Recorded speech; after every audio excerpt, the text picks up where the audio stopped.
Ayan, panibagong vlog tayo, ano, mga kapatid. Ito po ang yung Ate Melby. Thank you so much kay Senator Bongo. Inimbitahan tayo para i-cover itong bahay lingap, pagbebendisyon at inaugurasyon para mabuksan na para sa ating mga kababayan. So, ito guys, ngayong araw, binibendisyonan na po itong bahay lingap dito sa Manila.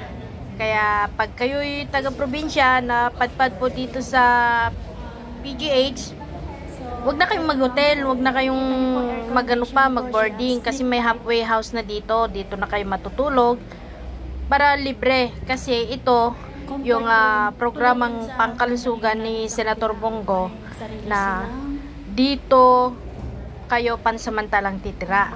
Yan, para sa mga taga-bantay, para wala nang matutulog sa gilid kasi ayaw niya, naawa siya pag may nakikita siya na nandun lang sa gilid-gilid sa mga upuan, naghihintay ng buong magdamag.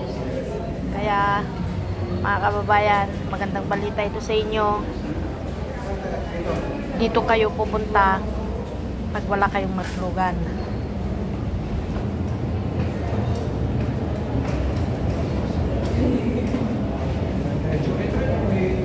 So kung isipin nyo na baka pila-pila, marami ang titira, hindi guys, kasi bawat kwarto may sarili na siyang CR at marami siyang kwarto itong bahay lingap dito sa Manila. Makikita nyo po ito katabi ng Santa Isabel at isa pa mga kababayan ay meron din siyang pantry. So, hindi kayo na mahirapan po dito. Hanggang 4th floor at napakaganda. So, dito tatatlo pa lang yung bed pero isusunod na po nakakargahan ito ng bed. So, ang ganda ng bed niya guys, double deck. So, para sa inyo ito mga kababayan. Pwede nyo itong lakarin from PGH. Pero madali din naman kung ayaw nyo maglakad, pwede naman kayong sumakay ng jeep. Malapit lamang po. Yung iba naman na saan? Hindi lang sa kapatid. Mga 2 streets parallel. Mga space. Sa harap ng ilang totoo yan. Nakakarton. Totoo yan. Kasama ko yun. Para ma-contest pa yung hospital niya. May dining, may laundry. Para pa rin sa community. With the comfort of the community. I think may prayer required.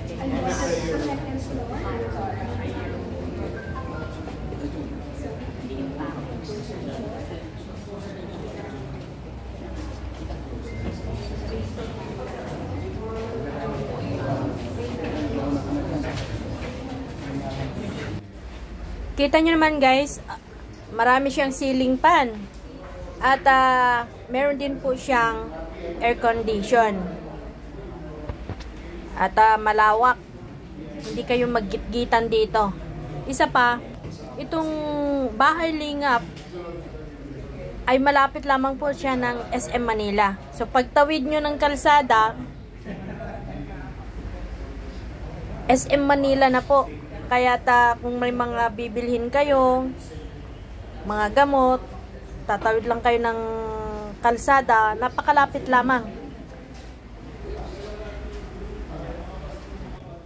Itong building na nasisilip natin dito, ito yung Santa Isabel College, guys.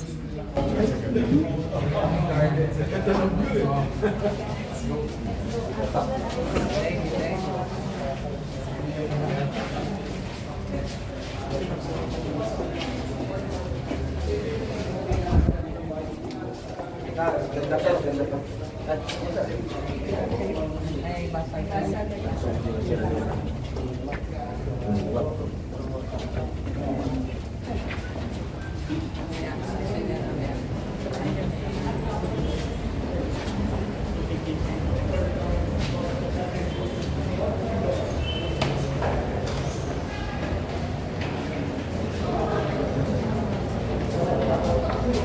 Ito dito, sisilipin daw natin yung pinaka-top floor. Grabe man guys.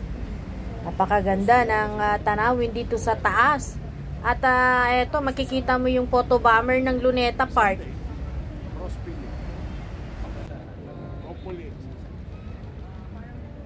Marami na kayong jogging pad. Yun ang tunay na bicycle lane. Hindi yung bicycle lane sa gitna na madudunggol ka ng jeep. Yun ang tunay.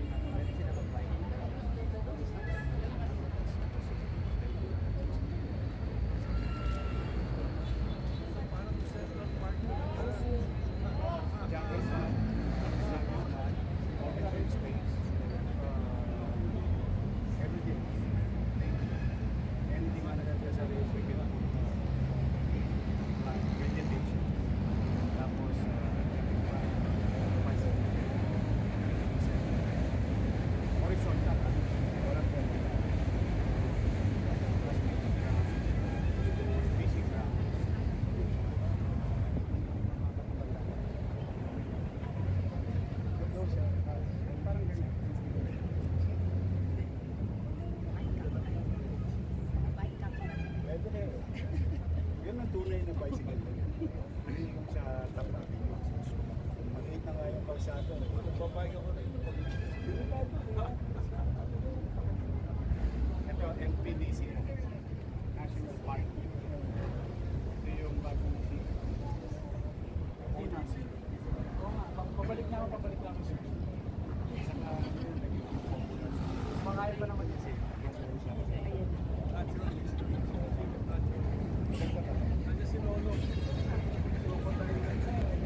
So eto guys, para maging familiar kayo dito sa Bahay Lingap, ito po yung overlooking dito sa taas. Nasa tabi lamang po siya ng LRT 1 at sa tapat po ng Bahay Lingap ay makikita po natin yung Luneta Park. Ayan mga kababayan, ayan po yung tren, LRT 1. So, pinakamalapit na istasyon dito, kung hindi ako magkakamali, United Nation. Pero kailangan mo pang maglakad o sumakay ng jeep papunta dito sa Bahay Lingap. Pag central ka kasi bababa, babalik ka naman na sasakay ng jeep or maglalakad. Yun po, yung ano ng Bahay Lingap, lokasyon niya mga kababayan. At para hindi po kayo mawala, katabi lamang po siya ng Santa Isabel College. Opo. At tapat lamang po siya ng Luneta Park. Malapit lamang po ito ng munisipyo ng Manila guys ha. SM Manila at saka munisipyo ng Manila. Malapit lamang po dito. Pwede siyang lakarin. At bago natin tapusin itong ating vlog, una, nagpapasalamat tayo kay Senator Bongo dahil patuloy po na lumalawak ang paglalagay ng mga halfway house, bahay lingap, bahay tulugan ng mga kababayan natin. At isa lang po yung tumatatak sa isip ko mga kababayan, no?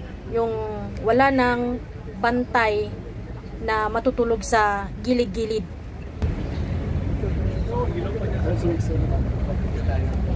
Sa ating mga probinsya, kalat na po yung halfway houses na programa, mga ipinapatayong pansamantalang tulugan dito sa Pilipinas. Salamat kay Senator Bongo. At saka salamat din na tayo inimbitahan niya ma-cover po itong mga magagandang balita, magagandang proyekto, programa para sa kalusugan. Para sa Pilipino, sabay nating sabihin, katotohanan ay laging bida. Ate Melvi.